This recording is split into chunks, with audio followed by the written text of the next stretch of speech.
Assalamualaikum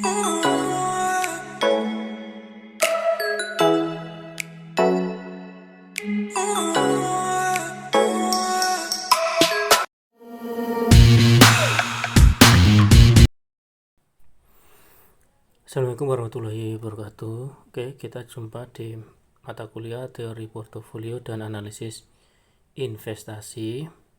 Nah, untuk kali ini kita akan membahas mengenai strategi investasi obligasi.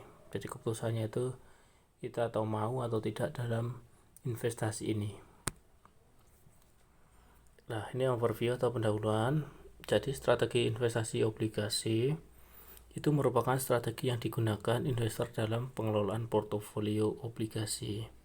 Jadi yang namanya strategi otomatis harus kita pikirkan sejak awal. Itu sangat penting sekali untuk kita pelajari sebelum kita memulai sesuatu.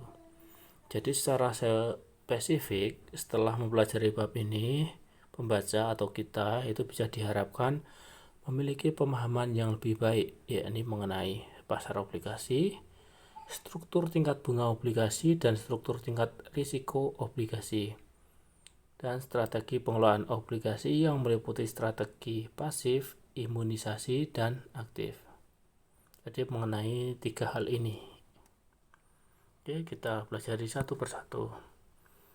Yang pertama, topik pembahasan kita mengenai pengelolaan portofolio obligasi. Jadi mengenai pemahaman mengenai pasar obligasi, struktur tingkat bunga, struktur risiko tingkat bunga. Nah, kemudian yang kedua mengenai strategi pengelolaan obligasi. Ini meliputi strategi pengelolaan pasif, strategi imunisasi, dan strategi pengelolaan aktif. Nah, yang pertama mengenai pemahaman mengenai pasar obligasi dulu.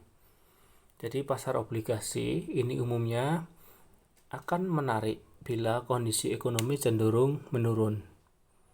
Dalam pertumbuhan ekonomi yang lambat, tingkat bunga akan cenderung turun dan harga obligasi akan naik.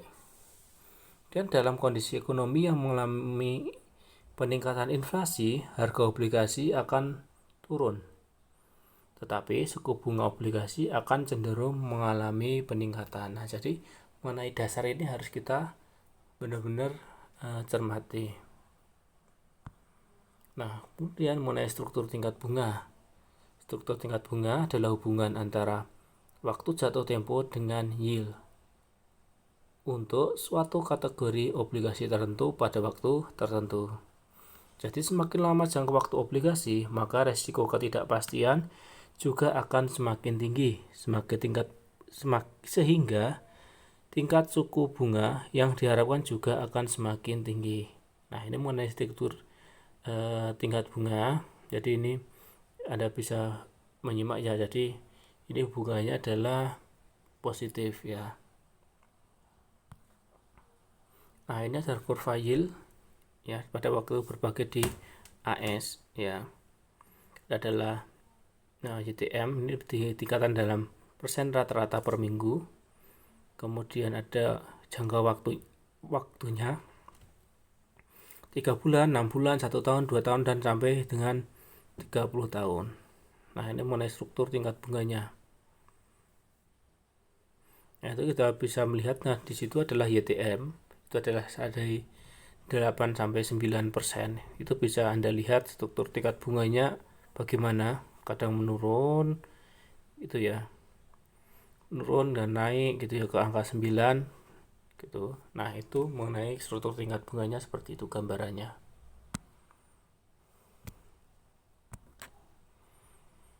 Nah, ini contoh kurva yield untuk sekuritas pemerintah Indonesia. Nah, ini ada perkiraan dalam tahun, kemudian ada yield dalam persen. Jadi yieldnya itu dalam yang Y, kemudian X-nya itu dalam tahunnya. Nah, dari grafis sebelumnya, kurva yield berubah setiap saat, tergantung dari maturitas atau jumlah kurun waktu obligasi tersebut. Untuk menjelaskan besarnya slope dan hasil perubahan yang terjadi pada kurva hasil tersebut dapat digunakan 3 teori struktur tingkat bunga, yaitu teori harapan, teori preferensi likuiditas, dan teori preferensi habitat. Ya, seperti itu ya. Nah, yang pertama kita membahas mengenai teori harapan. Dalam teori harapan, tingkat bunga obligasi jangka panjang selama N periode akan sama dengan nilai rata-rata bunga jangka pendek dari obligasi tersebut selama N periodenya masih sama.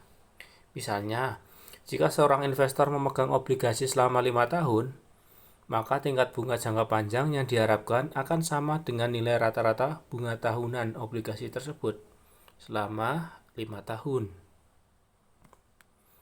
Sebagai contoh, obligasi jatuh tempo 3 tahun akan memberikan tingkat bunga yang besarnya sama dengan rata-rata tingkat bunga untuk obligasi 1 tahun yang berlaku sekarang dan forward rate yang diharapkan untuk 2 tahun kemudian. Bisa seperti itu ya mengenai teori harapannya. Nah, ini forward rate dapat dihitung dengan rumus berikut. Nah, ini rumusnya. Nah, ini adalah contohnya ya. Misalkan diasumsikan spot rate untuk obligasi 1 tahun adalah 16% dan 2 forward rate adalah 15% dan 12%. Maka tingkat bunga untuk obligasi tersebut ini jatuh tempo pada 3 tahun adalah sebagai berikut. Jadi Anda tinggal memasukkan saja 1 plus S3 itu adalah 16% plus 1 plus yang berikutnya adalah 15% dengan suku bunganya, kemudian dan 12%. Nah, ini dijumlahkan kemudian dipangkatkan sepertiga dikurangi 1. Jadi hasilnya ini ya.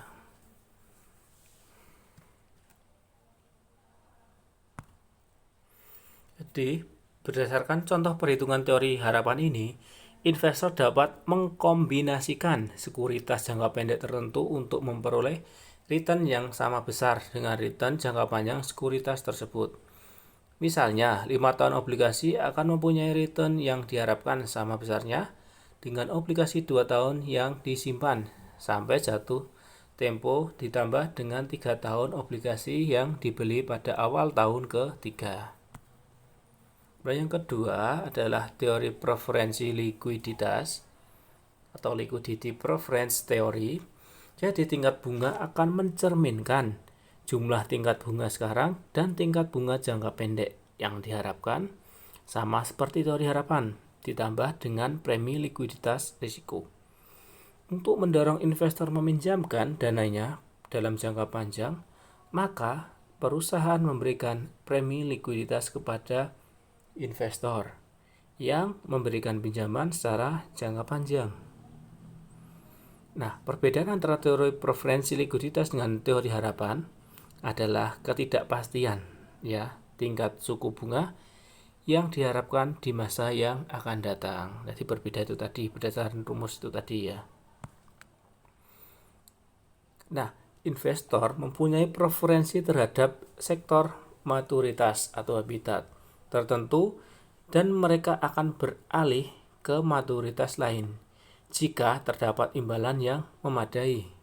Pada teori preferensi habitat, bentuk kurva yield akan ditentukan oleh tingkat bunga di masa yang akan datang dan premi resiko. Karena asumsinya investor mau mengubah preferensi sektor maturitasnya jika ada imbalan yang memadai seperti itu ya. Kemudian mengenai struktur risiko tingkat bunga.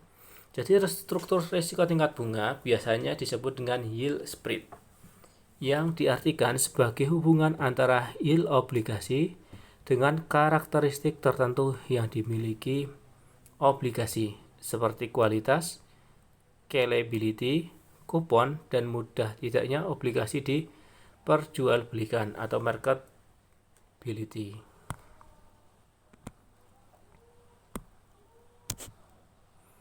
Dan faktor-faktor yang mempengaruhi yield spread. Nah, besarnya yield spread dipengaruhi faktor-faktor berikut. Yang pertama adalah perbedaan kualitas. Untuk mengetahui kualitas obligasi, kita bisa melihat rating kualitas obligasi yang disusun berdasarkan besarnya risiko kegagalan pembayaran atau risk of default.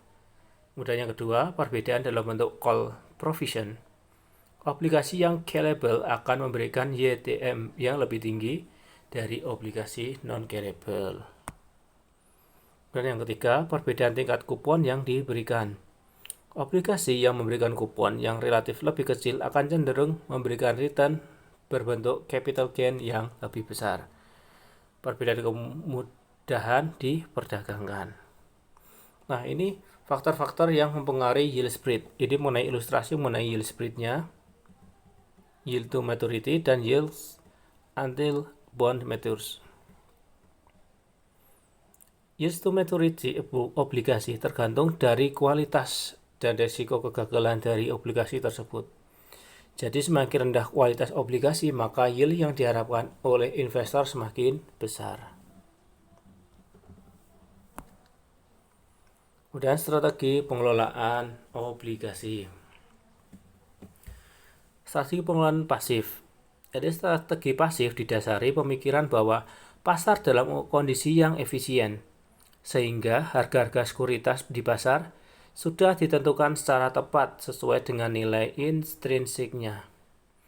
Return dan risiko yang dihasilkan oleh strategi pasif relatif lebih kecil dibandingkan dengan strategi yang aktif. Strategi yang termasuk pendekatan pasif dalam pengelolaan portofolio obligasi adalah strategi beli dan simpan, dan strategi mengikuti indeks pasar. Yang kedua, strategi imunisasi. Jadi strategi ini berusaha untuk melindungi portofolio terhadap risiko tingkat bunga dengan cara saling meniadakan pengaruh dua komponen risiko tingkat bunga, yaitu risiko harga dan risiko reinvestasi. Investasi obligasi dapat diimunisasi dengan cara menyamakan durasi obligasi dengan horizon investasi. Nah, kemudian horizon investasi itu sendiri adalah lamanya waktu untuk diinginkan investor mempertahankan investasi obligasinya. Nah, kemudian mengenai strategi beli dan simpan. Investor yang mengikuti strategi beli dan simpan berarti ia berniat untuk tidak aktif melakukan perdagangan. Faktor penting dalam strategi ini adalah pemilihan obligasi yang sesuai dengan kebutuhan investor.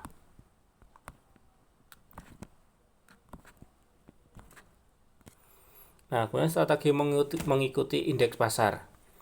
Portofolio yang dibentuk terdiri dari obligasi-obligasi pilihan yang jumlahnya relatif besar. Investor juga dapat melakukan strategi ini dengan cara membeli sekuritas reksadana. Strategi durasi akan berusaha menyamakan durasi dengan horizon investasi. Dan strategi maturitas akan berusaha menyamakan waktu maturitas dengan horizon investasi. Kedua strategi tersebut sering disebut dengan strategi penyesuaian horizon atau horizon matching. Selain itu, ada variasi strategi imunisasi yang disebut dengan strategi imunisasi kontingensi. Strategi ini menetapkan batas terendah return yang harus diperoleh untuk memastikan periode horizon investasi. Dan strategi pengelolaan aktif, di mana ini mengestimasi perubahan tingkat bunga. Perubahan tingkat bunga akan mempengaruhi harga obligasi dengan arah yang terbalik. Mengidentifikasi adanya kesalahan harga pada suatu obligasi. Manajer portofolio obligasi melaksanakan strategi bond swaps atau interest rate swaps. Akan dibahas pada bab kontrak. Kemudian strategi pendekatan aktif, di mana mengestimasi perubahan tingkat bunga. Perubahan tingkat bunga akan mempengaruhi harga obligasi dengan arah yang terbalik. Sensitivitas perubahan harga obligasi terhadap tingkat bunga akan dipengaruhi oleh tingkat kupon maturitas obligasi tersebut. Maka strategi yang dilakukan dengan melakukan penyesuaian tingkat kupon dan maturitas obligasi tersebut. Kemudian estimasi besarnya tingkat bunga dilakukan dengan melihat perkembangan kondisi ekonomi dan tingkat inflasi di masa yang akan datang. Oke, kemudian yang terakhir adalah mengidentifikasi adanya kesalahan harga pada suatu obligasi atau mispricing.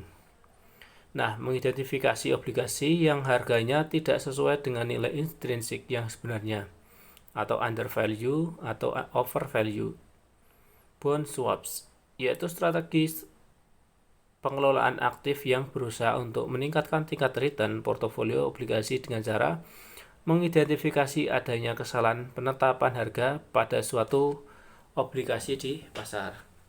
Dan interest rate swap yaitu sebuah kontrak antara dua pihak untuk saling mempertukarkan aliran kas dua sekuritas yang berbeda. Nah, itu tadi mengenai obligasi. Cukup sekian ya, nanti apabila ada pertanyaan silahkan. Cukup sekian, kita jumpa lagi next session. Wassalamualaikum warahmatullahi wabarakatuh.